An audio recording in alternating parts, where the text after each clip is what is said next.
Guys, before we get into this video, let's take a look at some of the headlines on the social media. Like this one says, Presidency rejects World Bank's poverty report, which estimated that 139 million citizens were living in poverty, describing the figure as unrealistic and detached from the country's economic realities. So Tinubu is telling World Bank that this your figure of how many Nigerians are living in poverty is unrealistic.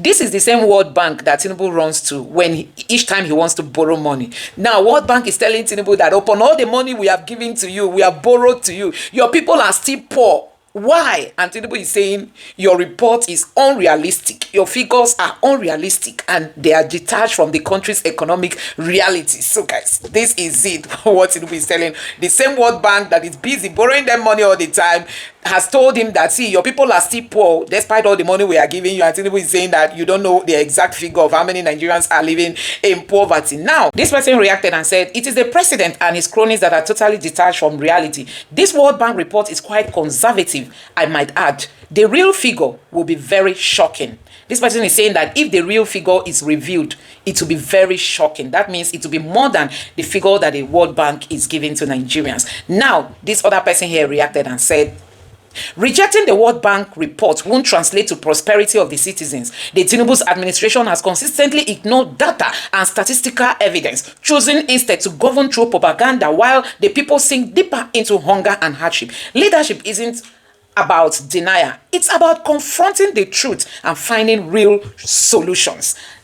This other headline here says, Tinubu governors should submit primary to university level certificate for forgery investigation. This is Peter Obi lambasting them. You can imagine if somebody like Tinubu and all the governors should submit their certificate. Oh my God. So guys, what are we not going to see in this country? Many of our politicians, you know, this certificate forgery is like a rope on their neck because everybody wants to become a politician. It's the easiest way to make money, so they can easily just find certificates from anywhere to quickly, you know, go for any position they want. Now take a look at this. This is coming from Atiku Abubakar. It says Atiku backs Showore's free nnamdi kanu now campaign, planned protest to presidential villa. So guys, this one is a welcome development. Atiku is saying he's going to follow Showore to march to the National Assembly to demand for nnamdi kanu's release. We know that Showore has been on this. He has notified Igbo leaders, but many of them are very reluctant even to respond to him. Now Atiku is saying that I am going to join you to march demanding for nnamdi kanu's release. So guys, I'm just going to allow you to take a look at this video moment. Ojo Zokalo was asked about Peter Obi and he said he was not going to comment. He was not going to say anything about Peter Obi. After all, he himself too, he's also qualified to run for presidency. He also wants to become president. So guys, a whole lot is happening. Take your time and watch this video. Let me know your thoughts in the comment section below. Please don't forget to subscribe to the channel and turn on the bell notification. Now take a look.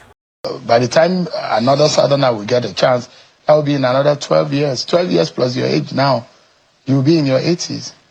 No, I'm 65. Yeah, for 12 plus 12. What will I be? You'll be like 78 or close to 80. President Trump is 79. So you still can be president. Yes, of course. If I'm healthy, if God give me life and good health. The question is not age. The question is competency. What is in my brain I need to deliver? It's not when or where. It is how ready you are. You think that the Igbo should support Peter Obi? Maybe the aspiration of an Igbo man. Let me be honest with you.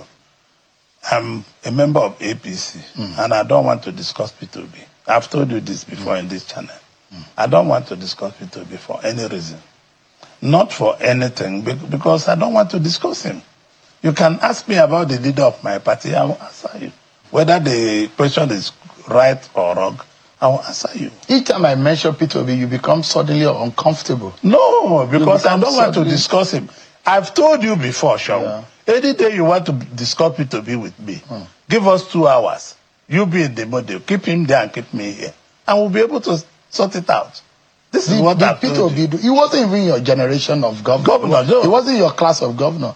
All of a sudden, does it look because he's now looking like a leader of the Southeast? No, politically speaking. It's not my leader. It's not my. I am the most important politician from that zone. I have won 2 states before of PPA. I have run for president before. My 4.9 million vote is still there. It's 2007. And we achieved a lot with PPA. We had ministers, we had ambassadors, we have all kinds of appointments with President Yaradua. And you cannot be telling me anybody can run for president.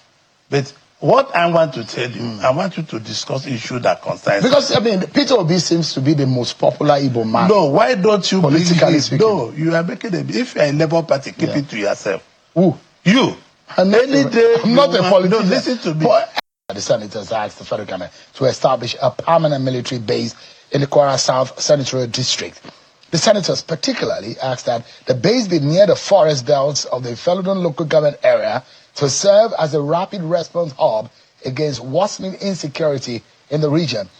The resolution followed a motion sponsored by Senator Lola Ashiru on the urgent need to address insecurity in the Kwara South Senatorial District, raising an alarm over the spate of kidnappings, killings, and attacks by armed bandits. The Senate expressed grave concern about the deteriorating security situation, especially in the concerned LGAs where entire communities had been displaced.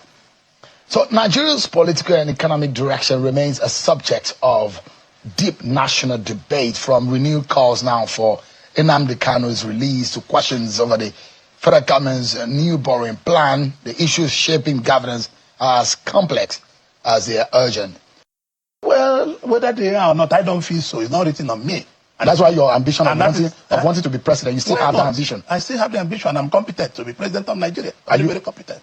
But it's not in 2027. No, it's not. I'm supporting President Tinubu. So imagine if a southerner becomes president in 2027, that's after 4 years, and I'm imagining now you as a grandfather now, by the time another southerner will get a chance, that will be in another 12 years. 12 years plus your age now. You'll be in your 80s. No, I'm 65. Yeah, for 12, plus 12. What will I be? You'll be like 78 or close to 80. President Trump is 79. So you still can be president. Yes, of course. If I'm healthy, if God give me life and good health. The question is not age. The question is competency. What is in my brain I need to deliver? It's not when or where. It is how ready you are. You think that the Igbos should support Peter Obi? Maybe the aspiration of an Igbo man. Let me be honest with you. I'm a member of APC, and I don't want to discuss Peter Obi. I've told you this before in this channel. I don't want to discuss Peter Obi for any reason. Not for anything, because I don't want to discuss him. You can ask me about the leader of my party, I will answer you. Whether the question is right or wrong, I will answer you. Each time I mention Peter Obi, you become suddenly uncomfortable. No, because I don't want to discuss him. I've told you before, Sean. Yeah. Any day you want to discuss Peter Obi with me, give us 2 hours. You be in the model. Keep him there, keep me here. And we'll be able to sort it out. This is what Peter Obi do. He wasn't even your generation of governor. No. He wasn't your class of governor. All of a sudden, does it look because he's now looking like a leader of the Southeast? No, politically speaking. It's not my leader. It's not I am the most important politician from that zone. I have won 2 states before of PPA. I have run for president before. My 4.9 million vote is still there. It's 2007. And we achieved a lot with PPA. We had ministers, we had ambassadors, we have all kinds of appointments with President Yaradua. And you cannot be telling me anybody can run for president. But what I want to tell you, I want you to discuss issues that concern. Because, I mean, Peter Obi seems to be the most popular Igbo man. No, why don't you politically speaking? No, you are making if you're a Labour Party, keep it to yourself. Who? You.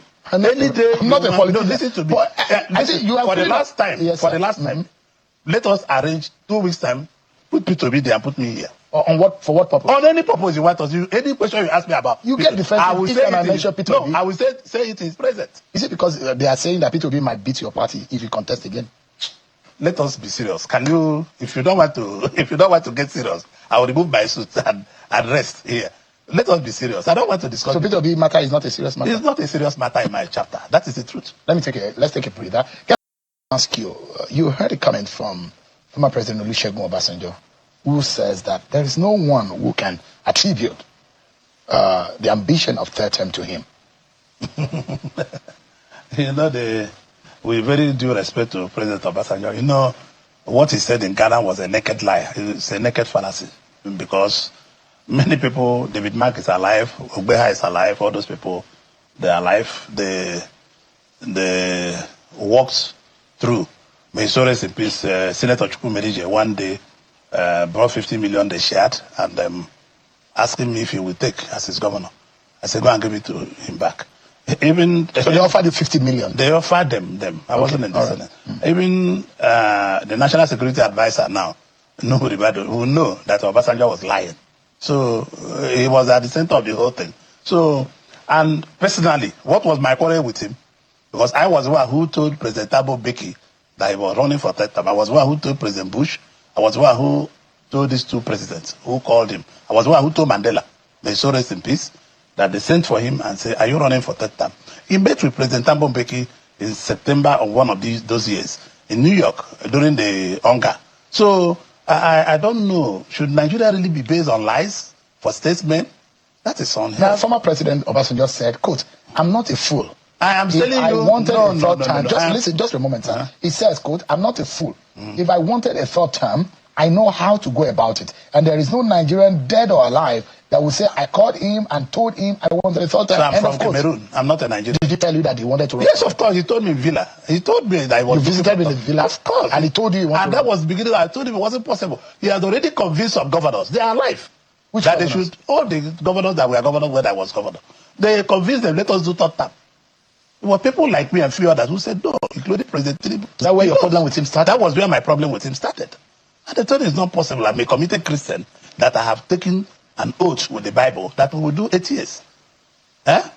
So he used to say, oh, President Yadima is still there, President Keruke is still there, Gaddafi was still there, that one was still there. A lot of them he counts, and he left. That is not good to leave. Let President Obasanjo not annoy the gods of our land, because he wanted third term, and they stopped him from going to be third term. Do you regret opposing that idea? I don't regret it. It's a legitimate to do. The beauty of constitutional democracy is time limit.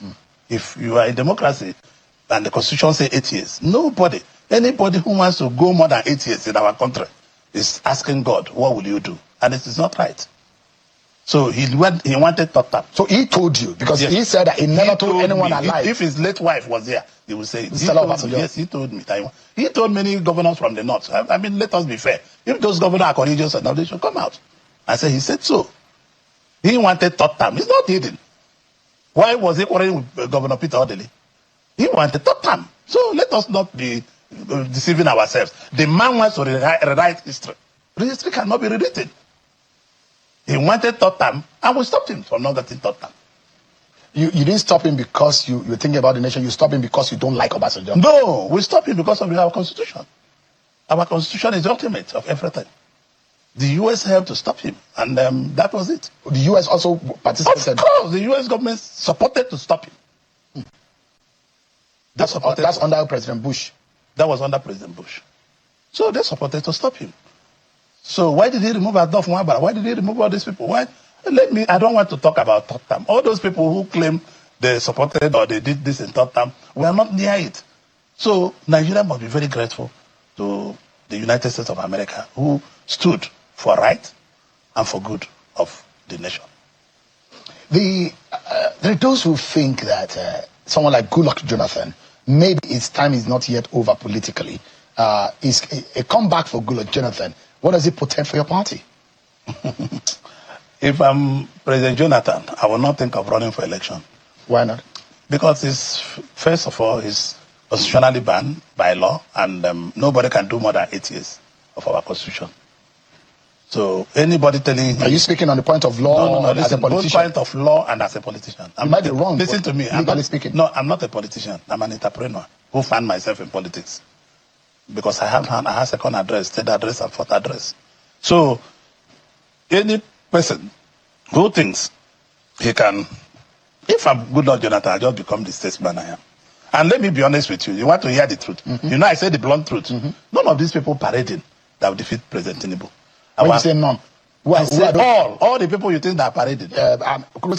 Whatever you call them. Whatever you call them. Peter Obi. Whatever you call them. Whatever you call them. There are none of them. Where is this confidence? We know ourselves. All of us know ourselves. We eat on the same table. We know ourselves. What are they going to offer Nigeria that we're not offering? Nigerians want a better deal. No, a better deal, because when you go for economic reform, it doesn't come in one day. We had no economy when President Tinubu came in here. The beauty of democracy is that no, we had no economy. Just a moment. No, don't push me to don't push me to economy. Let me ask a question. I say we had no economy. Not a monologue. It's a conversation. No, it's a conversation. Just a moment. If you allow me to put the question, sir. The beauty of democracy is that the people have the right under law, and that is where their franchise is embedded. They have the right to change government. They have the right to retain government. They have the right to decide for themselves who they think is better. Whether or not those decisions are right or wrong, they have the right to exert it. Thank you. I'm not saying that the people have no right, but I'm saying when you have a right, your right is your right. When you have a place, your place is your place. What new thing are they going to be doing? Before President Tinubu came in, there was no economy. We were just printing naira and recycling and going back and forward. Now, we're a big family, and the reform is taking place. When you want to do a reform, the reform starts getting better. And by the interpreter, I can see the light on the tunnel coming the other side, but it's not trickling down. So the down is still suffering. I can tell you this. Are you able to tell your friend the truth? Yes, of course. He knows I tell him the truth. You told him that the average people, the microeconomic aspect of the economy is not doing well. Yes, it's not doing well. They will do well because in every reform, where we are today, the Brazilian government went through this in 2003. And President Lula da Silva brought back the economy where it's supposed to be. They suffered for a couple of years, and they brought back. So these are the difficulties. You can see when you saw last year, the dollar was almost 2,000 naira to a dollar. Today, the dollar is 1,400 and something. The fiscal policies, the other policies are now getting better. You are no longer regulating. The central bank are no longer thinking about selling of fuel, selling of granite, selling of akara. The central bank are focusing on the fiscal policy. And you can see it is the truth. But the letter for the request for borrowing came to the floor of the Senate. Yes. How do you think Nigerians should receive this? More borrowing? It's not, just a moment, sir. When we say we're borrowing more, and we say we are making more money, does that make sense?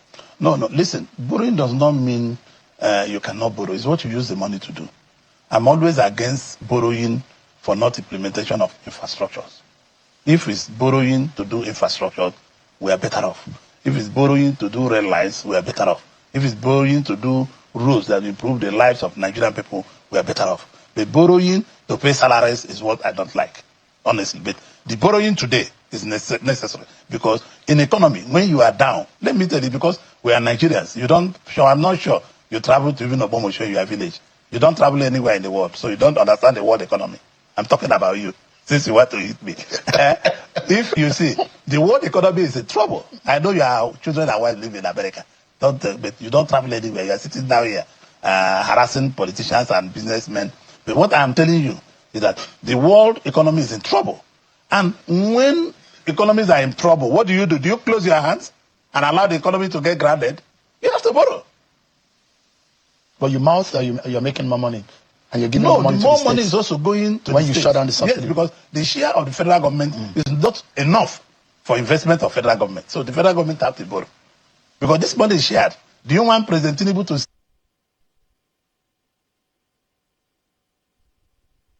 the state? I use it to finance the federal budget. So his alternative he had is to borrow. What was the explanation for the request for this borrowing?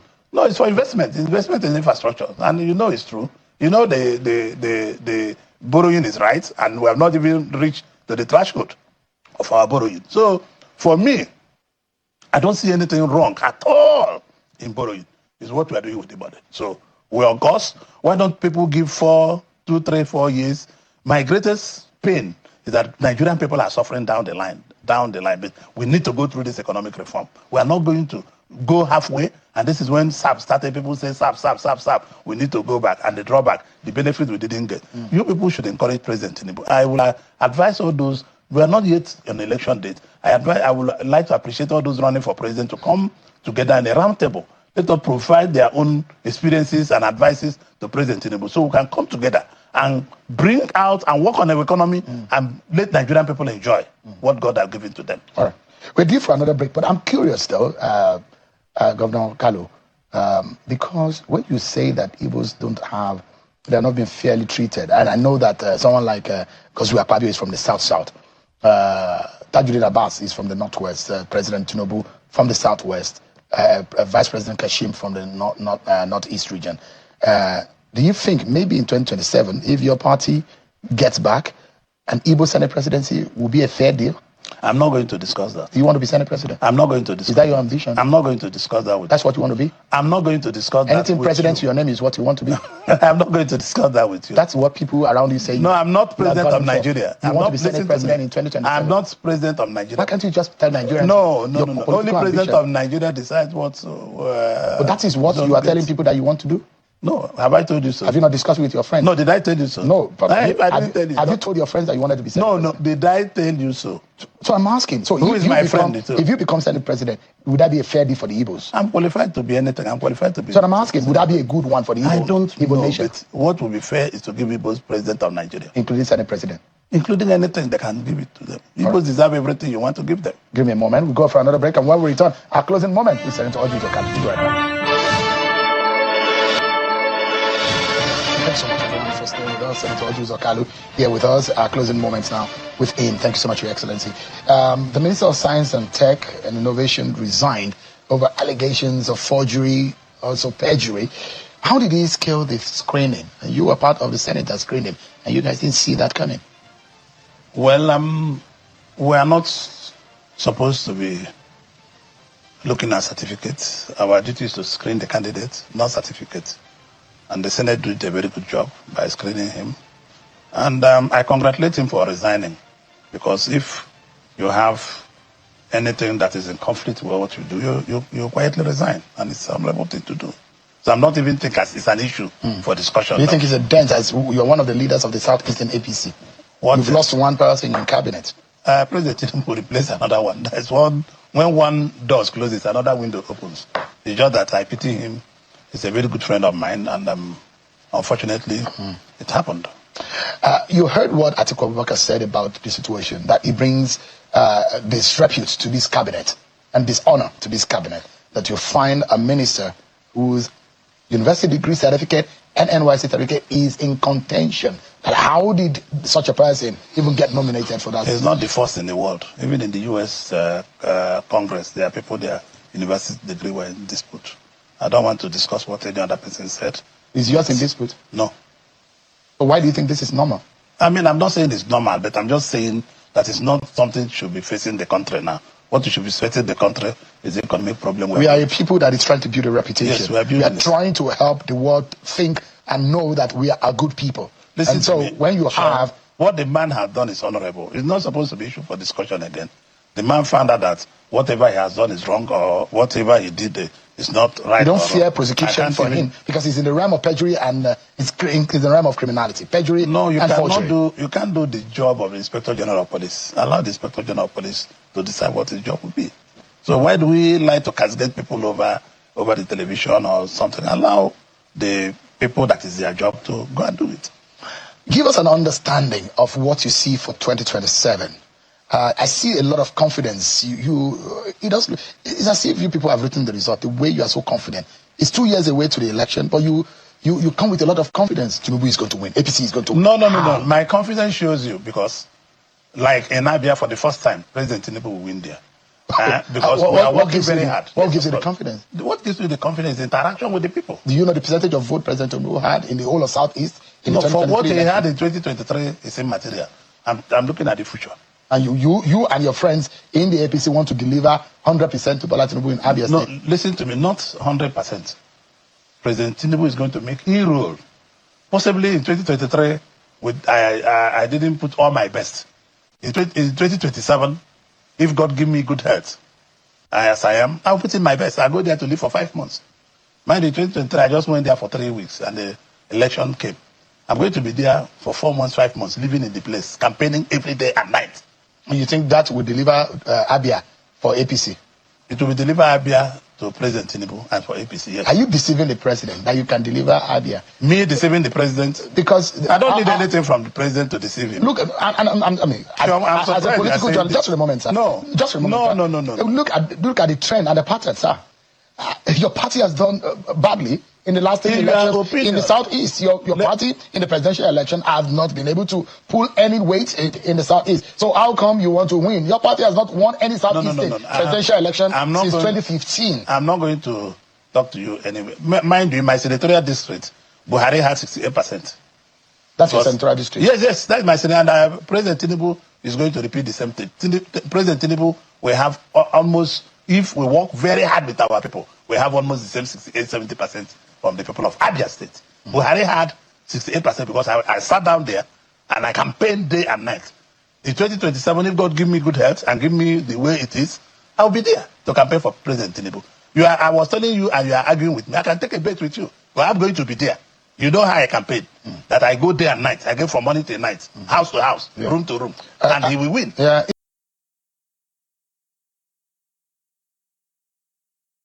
There seems to be a very heated debate between the Speaker of the House and a lawmaker from a federal lawmaker from Abia State, who stood up as a matter of privilege and saying that there is a need for nnamdi Kanu to be released for medical checks. And there are those who are campaigning on the outside also that the man should be let go. But you are a leader from the state, a former governor, a senator representing Abia State, and those who are asking for nnamdi Kanu. This, on one hand, has to do. It has a judicial angle to it, and it does have a political angle to it. How best do you think? You're a very good friend to the president. You're a son of Abia State, and you are in the center of all of this. What are you asking for? Well, thank you, Sean. You know, this case is before a court of competent jurisdiction, and I'm not sure it's a very good thing for me to come out openly to start canvassing my opinion without knowing the opinion of the judge. And on the point of the presidency, I think the president is also watching the judiciary axis. Remember, all of us are doing backdoor diplomacy as much as we can because of the respect, utmost respect I have for the judiciary. I cannot make Justice Omotosha look like a fool by discussing his case before a television station. And the president knows we have been talking to him on how best to resolve this issue. And I'm sure very soon the president will find how best it will be resolved. It's before a court of competent jurisdiction. Is this matter a top priority on the table of President Tinubu? I cannot say because I'm not president. But you spoke to him about it. I've discussed this with him many times. And what was his reaction? I cannot tell you what I discussed with the president. I mean, it's not me. You're telling the people. No, people in Abia State. No. I cannot tell them what I discussed with the president. It's a privilege for me to have spoken to the president. So, but what would you like? I mean, and I'm not asking you to discuss. What I like is for them to solve the problem amicably. Politically, right? Yes, after the judiciary pronouncement, because it's before a court. The Attorney General is there. Anybody can approach. The right process of discontinuing a case can be done by the Attorney General of Federation and not by people shouting either in the television or in their houses. We should respect Justice Omotosha.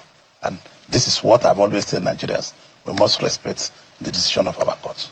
So your own prayer would be that nnamdi Kanu should be allowed to go home so that you think that this will allow for permanent peace in the southeast? It will bring everybody equally. My decision is I cannot decide for the court now, but I have spoken to the president my opinion, and president have my opinion, and some of the legal people have my opinion, and I cannot say my opinion before you because this case is before Justice Omotosha. And I'm not asking you to discuss what is before Justice. I'm just saying what your opinion cannot. No, it's only Nigeria. You're not discussing whether nnamdi Kanu is a terrorist or not. No. It doesn't make any meaning. Whatever it is, there is a need to come together and work out something between the federal government and that family. So I still believe that is possible.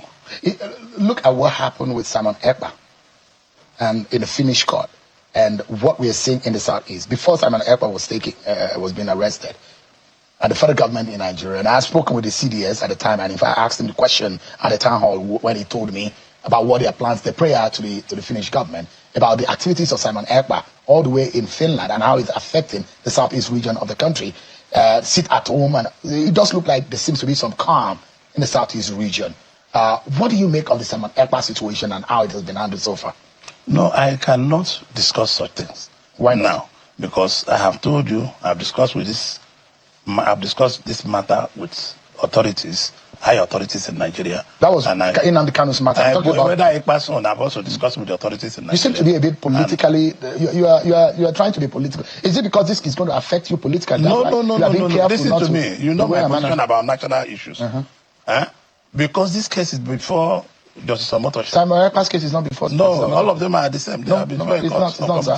The case of Simon Ekpa is not before Nigerian court. And I'm asking that since that case has been handled by the court in Finland, there seems to be relative. Oh, was that your question? That was my question about Simon Ekpa and the fact that since Simon Ekpa is not there, there will be relative peace in the southeast. I'm not sure that is nnamdi Kanu's group that are pushing for these problems. But if there is a way that we can sum up all political something and come together and agree on something, and where I have mentioned option A, B, C, D to the authorities, and if the authorities agree with what I profile, there will be peace very soon.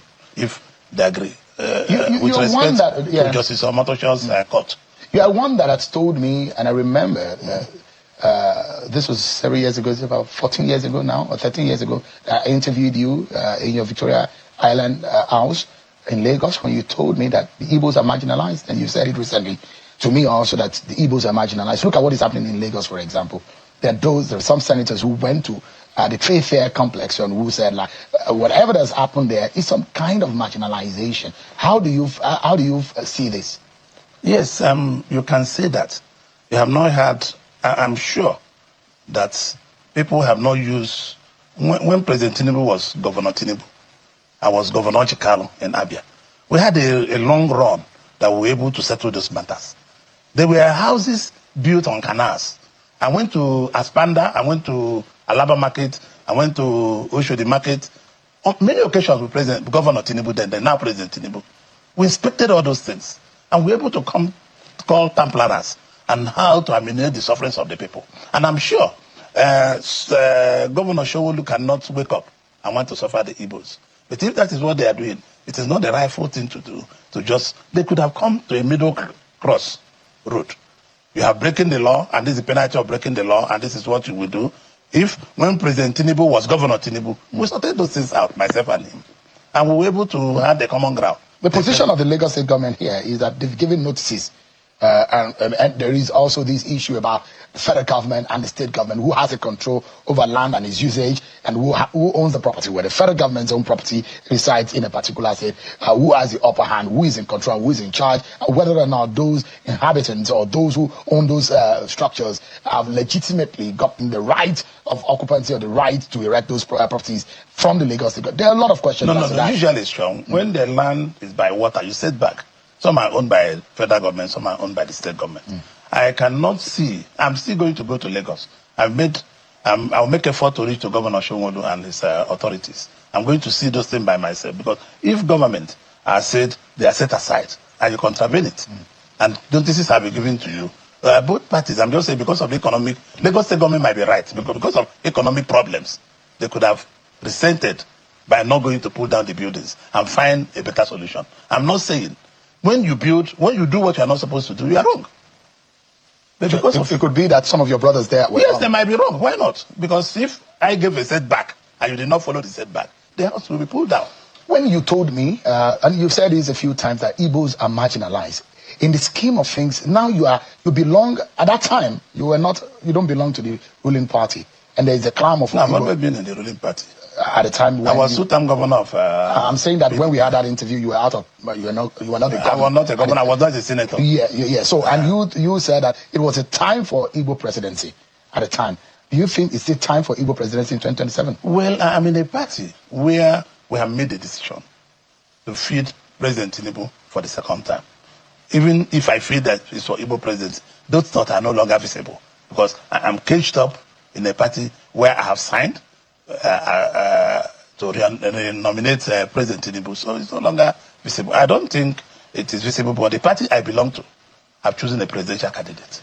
And which is President Tinubu? Which is President Tinubu. But in the scheme of things, does he still leave a sour taste in the mouth of the people of your region? No, let me tell you, we really need presidency, but if a president can be fair to all Nigerians, and be fair to all zones, and be fair and bring justice and equity, nobody should be thinking about where the president comes from. What Nigerian people is asking for. Is President Tinubu fair to your people? Well, I'm not in position to say now. All I know, you are giving them whatever constitutional to say. When you are in position of authority, there are a lot of hits from everywhere. So President Tinubu is trying to address these issues But you don't think that the Igbos have been fairly treated just yet? No, there's still a lot to be done. Since after the Civil War, Igbos have not been fairly treated. I've told you this many times. I don't hide in saying it. Igbos have not been fairly treated in all over Nigeria. And I want Nigerians to know that they need to reabsorb the Igbos and play on the rules with the Igbos the way it's supposed to play, so that everybody will be equal, that the country will develop. As long as you want to clamp down the Igbos, the country will find it difficult to do. How do you think? We have a lot. How do you think that the Igbos are being clamped down? Igbos, commerce-wise, upper hand; trade-wise, upper hand; economy-wise, upper hand. Igbos are literally in every nook and cranny of this country. Go to in the interior. You've lived in the northern region of the country. Go to the interior of Bauchi, the interior of Maiduguri, the interior of Sokoto, the interior of Katsina, Taraba. The Igbos are there. Anywhere you cannot find an Igbo man, be worried. Nobody will live there. I agree with you. But you see, so how then is the sagacity of saying, "Oh, these Igbos," the comments discourage people. My children came back here, and when they went out to go around, they said, "Oh, the way they talk about Igbo people in this country." I said, "Well, that is what it is. Igbos have not committed offense. I have not committed offense.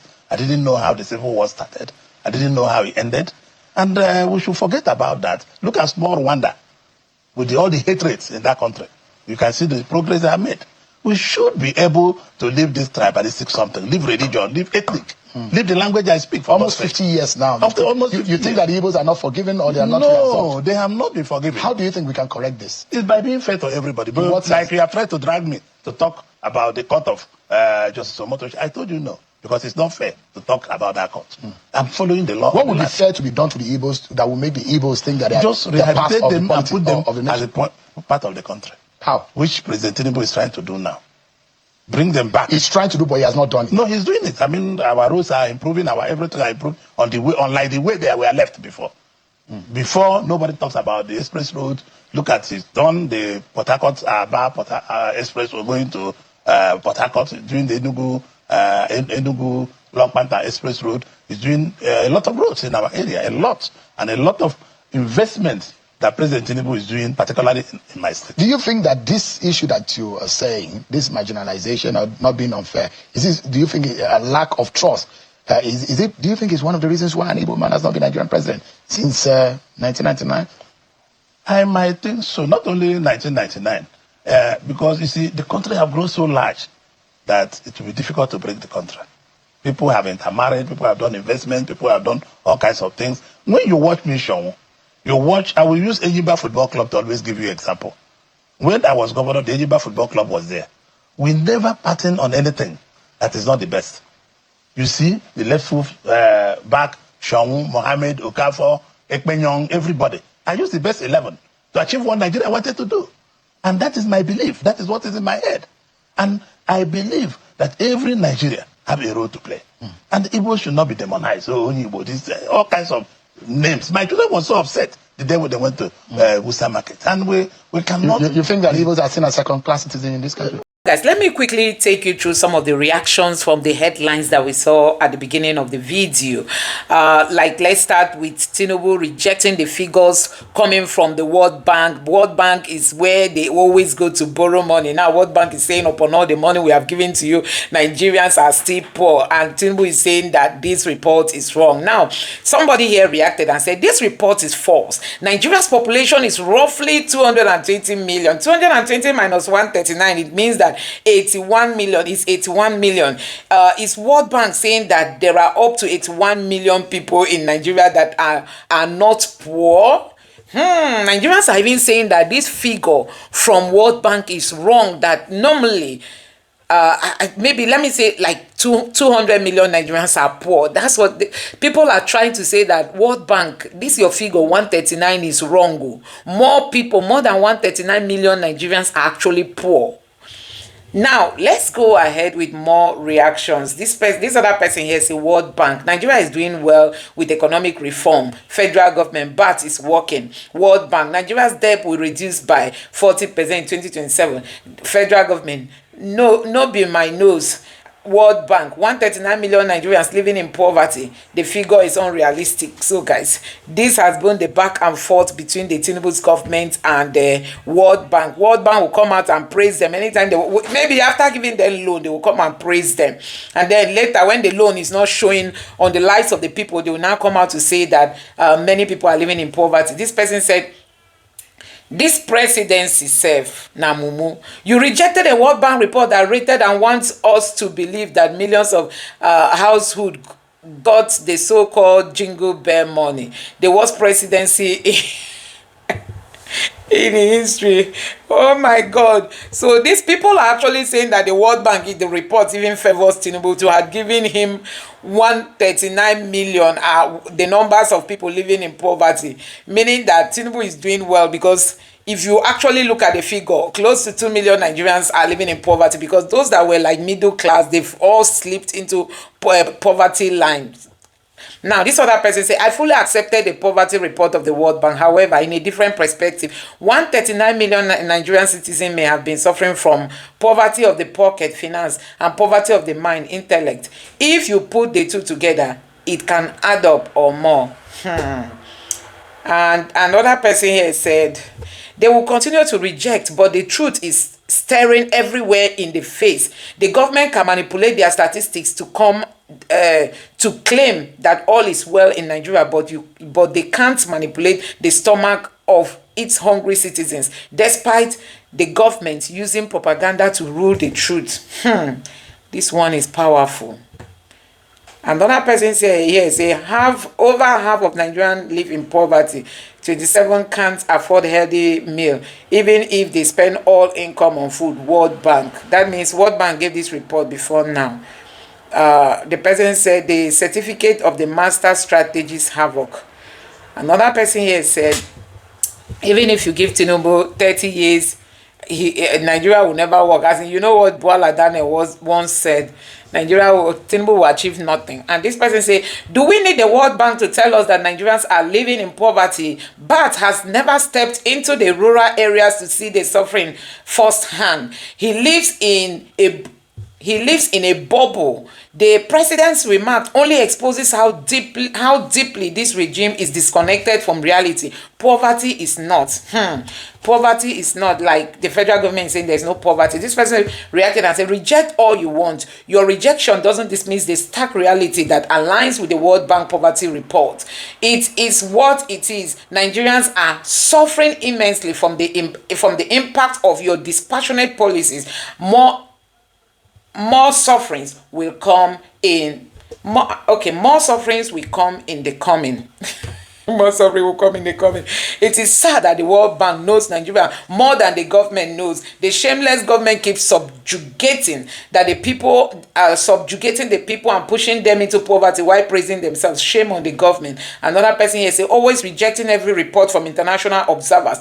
They rejected genocide report, poverty report, unemployment report, but will be running kita to collect loans. They want to accept every false report by the NBC. The NBC is the Nigerian statistics, whatever, where the figures from Nigeria is coming. So they will give us figures and they want us to believe, but when World Bank comment, but they claim that the incompetent Tinubu is working. Incompetent Tinubu is working. The president and his hunger on live in a bubble. Okay, live in a bubble. The president and his hunger on live in a bubble. They exist in their own parallel universe where everything is free. That's why with even multinational closing shops and relocating from Nigeria, the APC is still celebrating their silly economic policies. And this other person say rejecting the World Bank report won't translate to the prosperity of citizens. The Tinubu's administration has consistently ignored data and statistical evidence, choosing instead to govern through propaganda while the people sink deeper into hunger and hardship. Leadership isn't about denial. It's about confronting the truth and finding real solutions. Oh my God, this reaction is so nice. This person said the federal government federal government, you people are just joking. The World Bank people are even scoring you guys higher. More than 160 million Nigerians are in abject poverty in this present government. If you are struggling to know the truth, just bring about 5 bags of rice out and some sachet of tomatoes and try sharing. The only unrealistic statistics are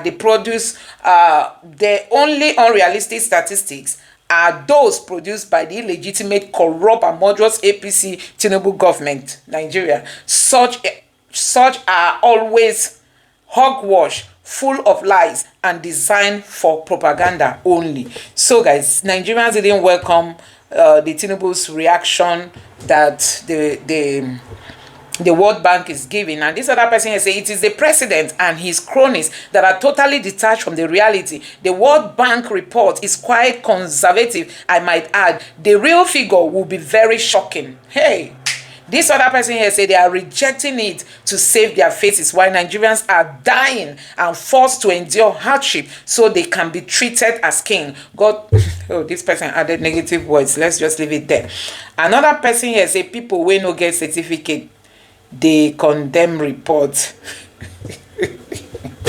So, guys, I'm going to stop it here. You have seen it. The World Bank has spoken. The Tinubu's government is trying to counter it, but Nigerians are saying that the World Bank is even fair. If the real statistics is released, that Nigerians will be shocked to see that almost 160 million Nigerians are living in poverty. Let me know your thoughts in the comment section below. Please don't forget to subscribe and turn on the bell notification. Thank you.